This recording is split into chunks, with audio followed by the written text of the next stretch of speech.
Okay, good evening. This is my second take, mind you. I took too long on the other one. Um, I am Choy, and I'll be reviewing, using reader's response, Percy Jackson's Greek Gods by Rick Warren. And if you're wondering what's with the glasses, it's my gimmick. I don't know. It's something I thought. Anyways, so Rick Jordan, Percy Jackson's Greek Gods is basically an origin of a summary of Greek mythology. So in a sense, not only am I reviewing the book, I'm reviewing Greek mythology in its entirety. But summarizing it anyway. So reading from the back. Who could tell the origin stories of the gods of Olympus better than a modern day demigod? Percy Jackson provides an insider's view with plenty of attitude in this collection. A publisher in New York asked me, Percy Jackson, to write down what I know about the Greek gods, and I was like, can we do this anonymously? Because I don't need the Olympians meddling again. But if it helps you to know your Greek gods and survive an encounter with them whenever they show up in your face, then I guess writing all this down will be my good deed for the week. In Percy Jackson's Greek Gods, the son of Poseidon adds his own magic and sarcastic asides to the classics and gives readers his personal take on a who's who of ancients, from Apollo to Zeus. If you like lots of lying, stealing, backstabbing, and cannibalism, then read on, because it was definitely a golden age for all of that.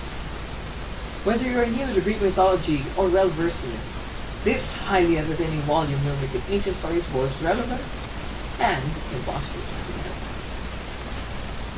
Cover design by John Hill. Just to show the artwork.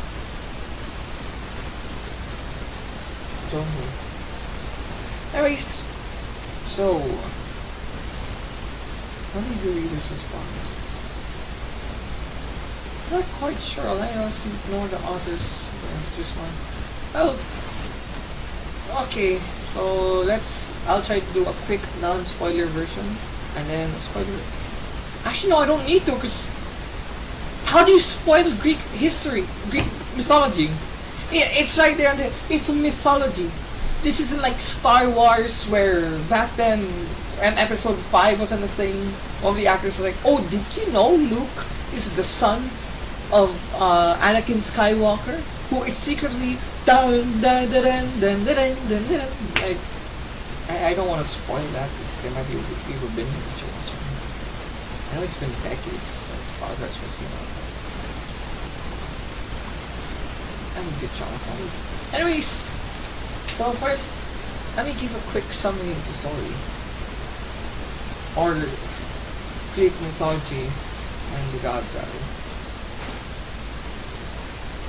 Maybe I should have picked another book. Yeah. Anyways, so basically, we get, before I start, there are going to be context missing if you haven't read Percy Jackson series by Rick Warren. Basically, like from the Lightning Thief and all that. So, spoilers? Not really spoilers. More of like, if you need context, refer to the various books in the Percy Jackson series. The first one being The Lightning Thief, and my personal favorite. Anyways, there's also save boxes. Besides the book. Alright, so first thing first. Okay, let's start. Give me a moment, my brain's lagging. Alright. So basically, back then, at the very beginning of time, according to Greek mythology, there was darkness, just emptiness, just a vast, endless void of, well, darkness. And this darkness is known as Uranus. Yes, I know. Now you're probably thinking, this dark thing, like if I just did this, that would be Uranus. Or, in more traditional spelling, Oranos. I mean, still pronounced the same. You got the idea. So basically, this darkness over here, he was like, man, I'm bored. So then he gives himself a body, and then later on, he meets this lovely lady named Gaia. And that's Gaea. Gaia. And Gaia's a girl. Yeah? Now you might be thinking, but Choy, isn't Gaia used to be associated with the Earth? Well, that's because Gaia is the Earth. I'm not kidding. Gaia is the Earth. Anyways, so you might be thinking, but how does that work? Well, basically, Uranus from darkness created a body for himself, but there's still darkness. Now, Gaia is the Earth, but gave herself a body. Greek mythology is not exactly the best when it comes to logic, so bear with me here. So basically, these two like each other. They love each other. And then they smash, and then they have these little children called Titans. These are the parents of the gods. Just imagine like big humanoid looking people. Contrary to popular belief and depiction, Titans don't look ugly. They're just really big, normal people. Like, really big, normal people. They don't look weird or anything. I mean, they have powers, of course. That's very beside the point. And along these were little other various species, like the animals, like, I don't know, fox. Yeah, fox. Yes, fox. Fox, yeah. And then, you know, fishes. But we had the other mythology creatures like cyclopses. You know, these one-eyed things. You also have the ogres. Point being, they had lots of children. Now, see, one of these titans was named Rhea. Or no, sorry, not Rhea. Phoebe's Phobos? Phoebe. Basically, she had the power to predict things. Now, Uranus was talking to Phoebe, and Phoebe's like, Dad, one of us is gonna end up killing you. Now we're gonna be overthrowing you. So Uranus was scared. So he started eating everything. Every titan out there. Every child would look better than the other. Next kid. Looks better? Next kid, next kid. Until eventually, Gaia was like, what? I'm fed up with this world. I'm fed up with myself. You know what? We need to kill your father. We need to kill Uranus. Who amongst my children will help me? Everyone was pissed scared because Uranus is literally a strict dad. Oh, who's not scared of a strict dad? And then Kronos and 3 other titans, 3 or 5, basically Kronos and his siblings were like, we'll do it. And Kronos was on the spearheaded the thing because he never really liked his dad, and no one really remembered Kronos. He was kind of like the lackey because he was the youngest, so no one really cared about him. So basically, they're able to overthrow Uranus, but before Kronos kills Uranus, Uranus is like, Kronos, I will curse thee. One day you will have children of your own, and these children will slay you as you have slain me with your siblings. Kronos is like, let him try, and then he cuts Uranus apart a lot, and like all this blood, this ivory, basically god blood, splatters across Earth on his mother, Gaia, and this ends up bringing life to things such as like the ogres and all that I mentioned. So, like, Kronos being the spearhead, he's a leader, and he has children with Rhea, his sister. Yes, there's a lot of incest in Greek mythology, and I mean a lot of incest. It's like Titans were literally all related, and there's no one else to smash, so they didn't exactly have much of a choice. And remember, there's no such thing such as marriage. This was back then, there's just like no rules. So they smash, then Kronos receives a prophecy from an oracle or Sisyphus, I think. I'm not sure. I can't recall. Basically, he gets a prophecy like, "Yo, you're about to be." Oh no! Sorry, he doesn't get a prophecy. That was Uranus. Basically, uh, Kronos gets worried about the children because of Uranus's prophecy. He begins to get paranoid. So, what would a father do when he knows that his children might kill him? Eats them. Oh, just like eats them, like swallows them. And then Rhea, the mom, is like, "Oh my God, Kronos, why would you do that?" Kronos is like, "I'm sorry, babe. Let's try again." Another child pops out, looks even better. Eaten. And then the cycle continues. Make babies, eat babies, make another baby, eat the baby, make a baby, eat, make, eat, make, eat. Sounds disgusting, right? Until eventually Rhea is crying and then Gaia from the earth is like, "My child, you are crying because your husband Kronos is eating your kids. Well, I have a solution for you. Have one more kid and name him Zeus. However, what you will do is you will raise him in secret with the nymphs." So with the decoy, Rhea tricks Kronos into eating a kid one more time. Kronos is like full because that's like 5 full-grown people in your stomach. Kind of taxing, and they don't melt to stomach acid, mind you. So yeah, hard time for Kronos. Yeah, hard time because Kronos ends up eating a rock by accident. So basically, this last child to save his siblings would be known as Zeus. He is the youngest and also oldest if you count it as whoever got out of Kronos' rectum is born. Zeus is the youngest biologically speaking, but technically speaking is also the oldest. So he managed to free his siblings, and they like plan.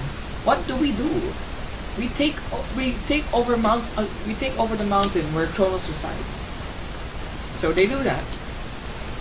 And then the Titans like banished or something. Pits of Tartarus. They are dismembered and chopped like their dad was, like their granddad was, like Uranus. Like Uranus is just sad. He's just literally Darius hanging up there. So like basically, Zeus is declared they take over the mountain that that will be known as Olympus. And then like that's where we learn each god's individual things. Now for the sake of time management, I'll just brief over the 6 gods, specifically Apollo, Hermes,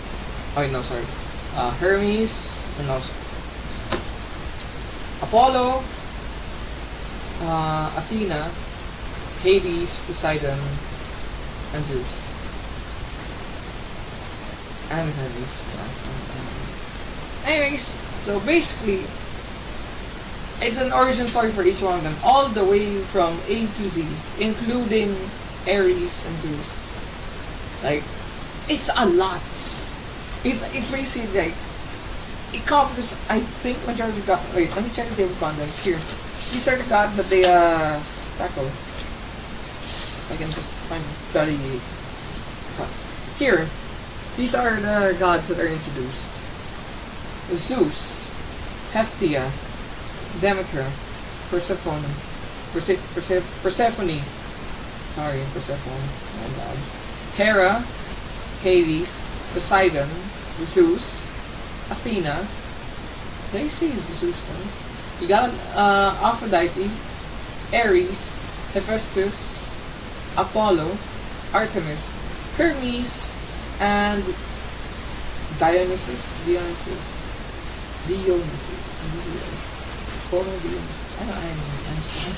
I'm not the most stable mind at the moment with to pronounce these things. But yeah, essentially,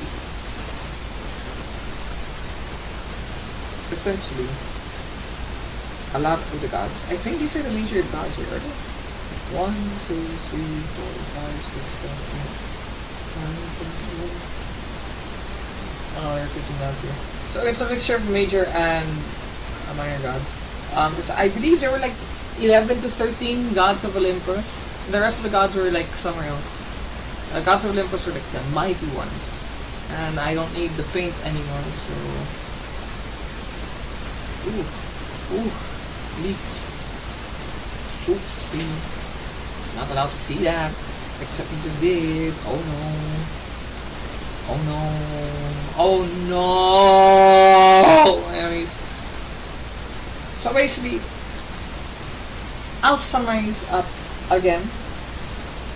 Sorry. Zeus, Poseidon, Hades, Hera, Persephone, Demeter, and Athena.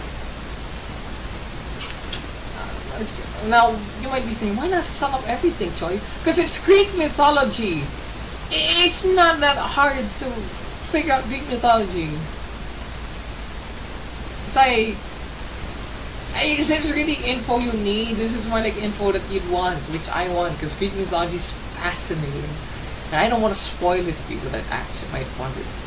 But, seriously, just support Rick Jordan. It's really good.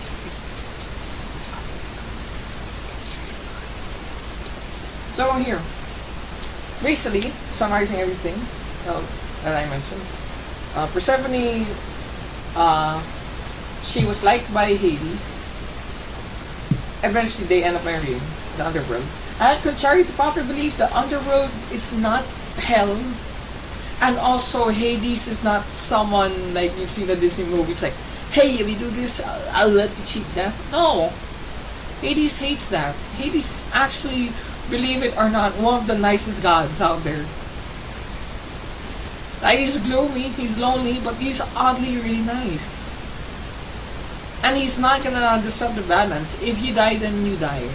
He's not gonna be like, I want to make you die. No. If you die, then you die. Unless you piss him off. And you know what they say, if you piss off a good guy, you're probably gonna regret it. Seriously. Underworld in Greek mythology sounds oddly pleasant. And basically, it's like heaven and hell. With a lot more systems. So, like realistic, basically. Carry on, so... Then Hades, I just summed up Hades, he's basically not a bad guy. Zeus, despite being the leader, is the cockiest, arrogant, most arrogant POS out there. He's not the nicest out there. And Poseidon is a sea god, has some rivalry with Athena, the Greek god of strategy or something. And Hera goes berserk. She's one for revenge. She's sweet, but equals selfish as well. And Demeter's basically about farming. You piss off the crops, you piss off Demeter, you're going to suffer a lot. A lot. Alright, so what was my experience reading this book? Literally 2019? 8 years ago. I had this book for 8 years. Wait, was it 8 years? I can't recall it. Did I have it for 8 years? No, sorry, my math is bad. 4 years. 4 years? No, it's 7 years.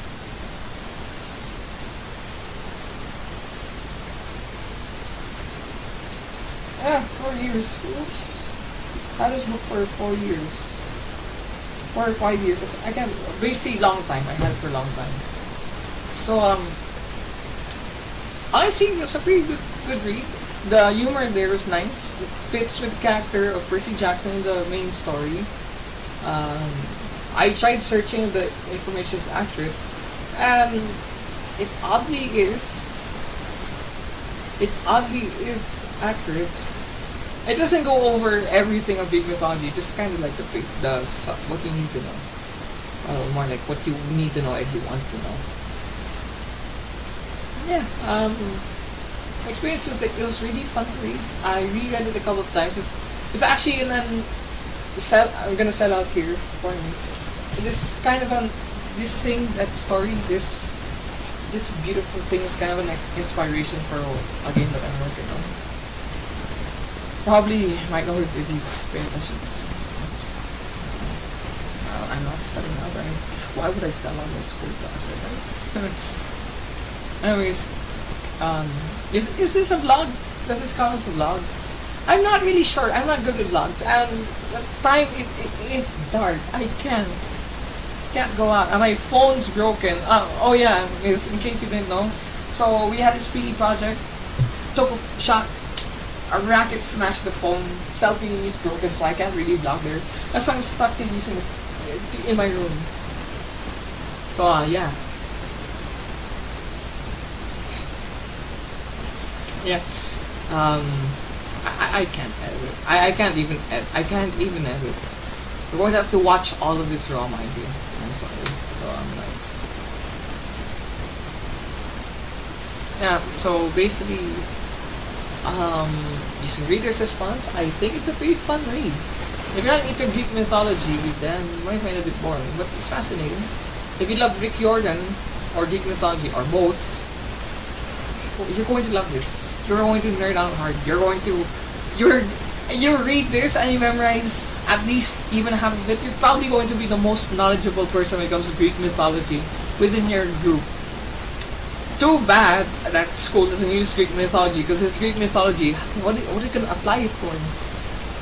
It's like stories. You can't even say Greek mythology is like a religion. No. Is there anyone out there who unironically worships Greek gods? There probably is, but I don't think I'd be praying to Zeus one day. Oh Zeus, please don't snipe, don't zap me to death today. No. Never going with this. Yeah, basically, good read. I grade it 5 out of 5. Honestly. 4 out of 5 if you're gonna be picky about it. It's like, ooh, there's no artworks inside. Ugh. It's not I think there's artworks, I'm sure. It's been a while since I read this. So yeah, good thing, and I'll be uploading this on YouTube. Check my SoundCloud on. Nice. Thank you for watching. If you like this video and you're not my teacher, like, subscribe maybe, and if you are my teacher, like and subscribe anyway, share the video. This video I'm uploading on my channel, so it's pretty whatever. I mean, it's a nice thing. Anyways, yeah, again, TLDR summary. Alright, here's the summary. Here's the summary. I'll watch the video later and see the time skips are gonna be forwarded. I'll go into the description. Basically, TLDR, Greek, reader response, reviewed Percy Jackson Greek Gods, which is basically a retelling of Greek history in the Percy Jackson universe, which is based on actual Greek mythology. Very accurate, very entertaining. I liked it. I found the humor to be quite pleasing, and it served as an inspiration for other things. Thank you, and have a fun century and life in general. And if you honestly start believing in Greek gods unironically, then I'm sorry, but that's not how things work. Nice, thank you. It's not to